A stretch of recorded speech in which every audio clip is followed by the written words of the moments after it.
예레미야 3장은 예레미야 2장과 같이 유다의 죄악을 책망하는 내용으로 진행이 되어집니다. 그런데 이 하나님께서 나는 남편, 이스라엘은 아내, 이런 비유로 설명을 하시는데 1절부터 5절까지 말씀 속에서 신실하지 못한 남유다를 하나님 심판한다고 선언을 합니다. 이미 솔로몬이 죽고 이스라엘이 남북으로 분단됐고 이 북이스라엘은 722년에 아수르 공격을 받고 멸망을 당했어요. 그러니까 북이스라엘은 없어졌어요. 북이스라엘이 우상 숭배하다가 아수르에 의해서 멸망당하는 것을 남유다 백성들이 눈을 딱 뜨고 봤어요. 그런데 북이스라엘은 그런 모델이 없었어요. 나쁜 아버지도 모델이거든요. 좋은 아버지도 있고 나쁜 아버지도 있고 좋은 엄마도 있고 나쁜 엄마도 있는데 어쨌든 부모는 자녀에게 모델이 되는 거예요. 남유다는 북이스라엘이 하나님을 말씀에 불순종하고 우상을 쫓았다가 하나님의 심판을 받고 멸망당하는 것을 봤어요. 봤는데도 돌이키지 않았어요. 그래서 하나님께서 남유다가 북이스라엘보다 더 악하다고 그런 평가를 내리셨는데 오늘 1절 말씀 보면 사람이 있는데 아내를 버렸다. 그래서 그 아내가 이혼 증서를 들고 가서 다른 남자와 재혼을 했다. 재혼한 아내가 다시 그 남편과 헤어져서 다시 전 남편에게 온다 그러면 그 아내를 받아주겠느냐? 그럴 리 없다. 이런 이야기거든요. 하나님께서 남편이고 이스라엘과 남유다가 아내인데 하나님이 이혼 증서를 써줬다는 거예요. 뭐 때문에? 이 이스라엘과 남유다가 하나님의 말씀에 불순종하고 자꾸 다른 남편, 다른 남자, 이방의 신들에게 마음을 빼앗기니까 하나님께서 그래 그러면 우리 이혼하자. 이혼증서 써줄 테니까 너가 바알 섬기고 아세라 섬기고 몰렉 섬기고 네 마음대로 해봐. 그러다가 나중에 다시 북이스라엘과 남유다가 하나님께 돌아온다면 받아주겠느냐? 안 받아준다는 거예요. 그러면서 2절 말씀 보면 헐벗은 산이라고 하는 것은 민둥산, 산 꼭대기를 이야기하는 거예요. 이것은 바알을 숭배했던 가장 대표적인 장소들입니다. 그리고 푸른 나무 아래라는 표현이 많이 나오는데 이 바알 신전의 특징은 바알에게 제사하고 그리고 바알 신전에 있는 여사제들과 동침하고 집에 돌아오는 게 이게 제사였어요. 그래서 헐벗은 산과 푸른 나무 아래가 동시에 등장을 하는데 헐벗은 산 꼭대기를 보라. 내가 길가에 앉아 사람들을 기다린 것이 길가에 앉아 사람을 기다리는 건 창녀였어요. 지나가는 남자와 유혹해서 관계를 갖기 위해서 또 지나가는 여행객과 상인들을 기다린 사람은 아라바 사람은 광야에 사는 사람들인데 이 도둑놈들입니다. 상인이 물건을 싣고 내려가면 달려들어서 죽이고 빼앗고 또 여행객이 내려가면 달려들어서 빼앗고 죽이고 이런 사람들처럼 음란과 행악으로 이 땅을 더럽혔다.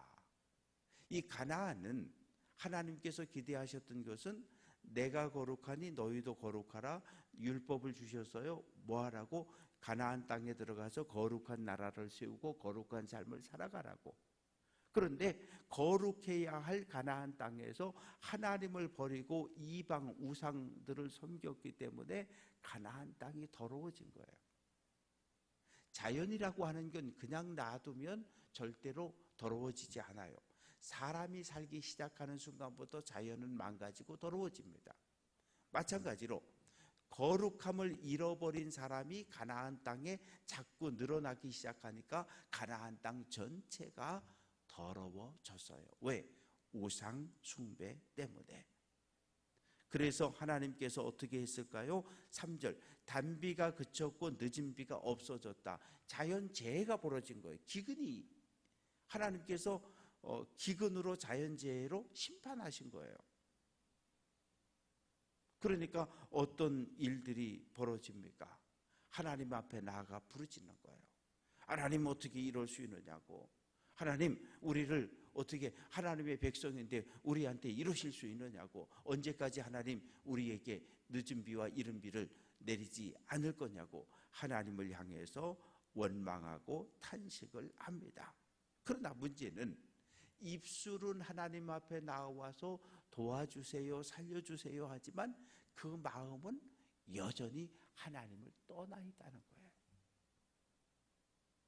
그래서 구체적으로 6절부터 10절까지 말씀 속에서 남유다를 책망하는데, 요시야 왕 때에 하나님이 예레미야에게 말씀을 주셨는데, 너는 배역한 이스라엘이 행한 바를 보았느냐. 이스라엘이 우상 숭배하다가 바알 섬기고 아세라 섬기고 그렇게 살다가 결국은 멸망을 당하지 않았느냐. 멸망당하는 걸 남유다 예루살렘에 사는 백성들이 다 보았다는 거예요. 그래서 7절 말씀 보면, 그의 반역한 자매 유다는 그것을 보았다. 북이스라엘이 멸망당하는 것을 보았다는 거예요. 그런데 문제는 그것을 보고도 8절 끝부분에 보면 자기도 가서 음행하는 것을 내가, 하나님께서 보셨다는 거예요.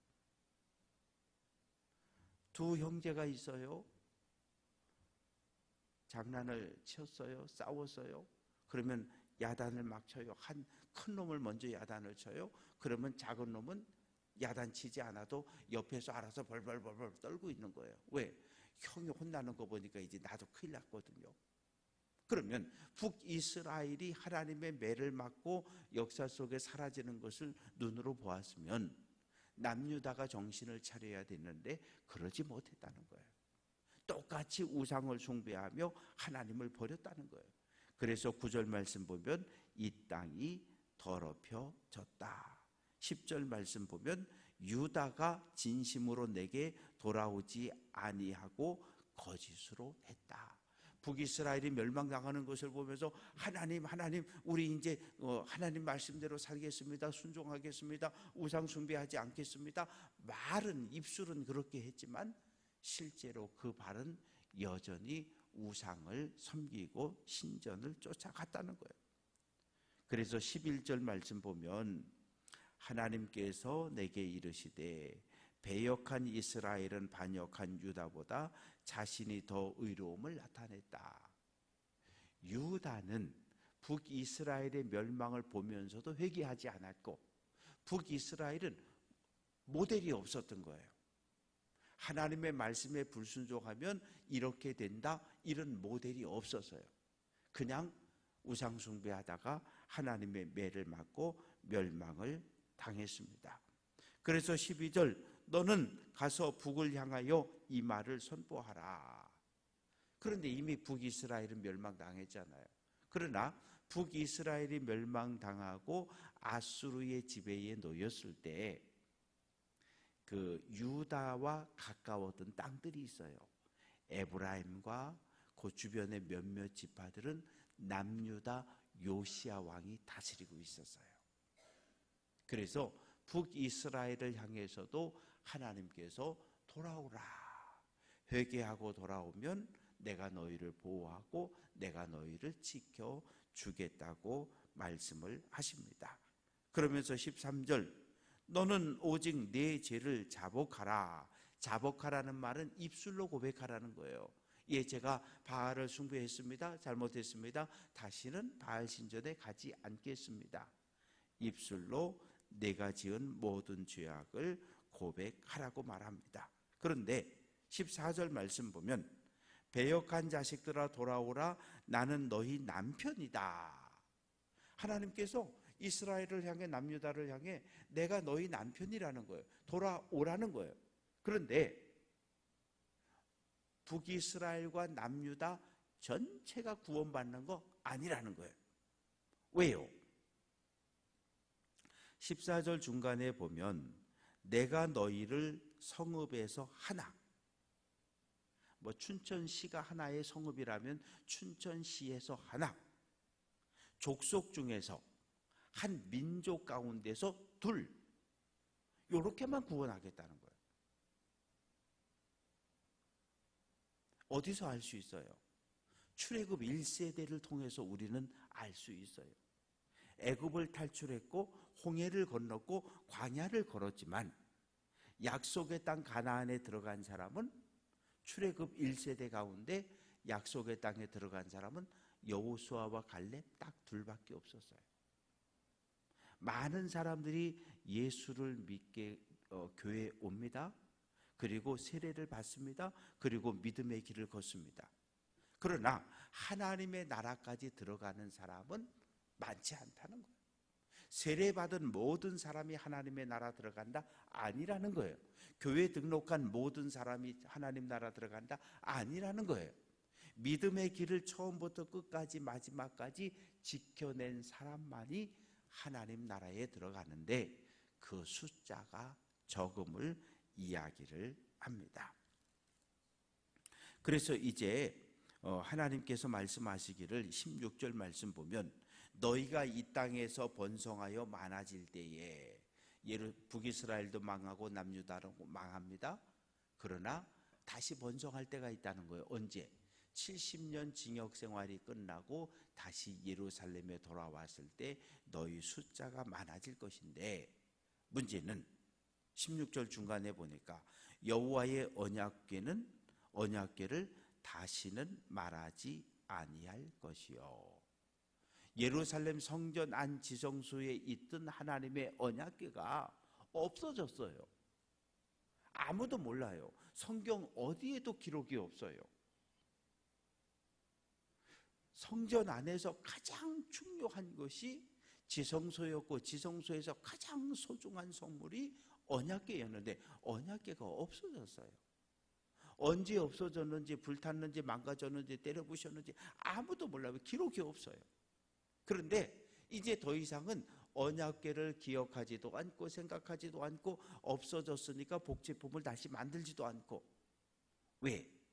17절 말씀 보면 그때의 예루살렘이 그들에게 여호와의 보좌라 일컬음이 될 것이다. 예루살렘이 하나님의 보좌, 하나님이 앉아 계시는 성읍이 될 거라는 거예요. 언약궤, 눈에 보이는 언약궤는 없어졌지만 하나님이 예루살렘에 준비된 보좌, 의자에 앉아 계시기 때문에 모든 사람들이, 전 세계 모든 민족과 나라들이 예루살렘으로 모여들 거라는 거예요.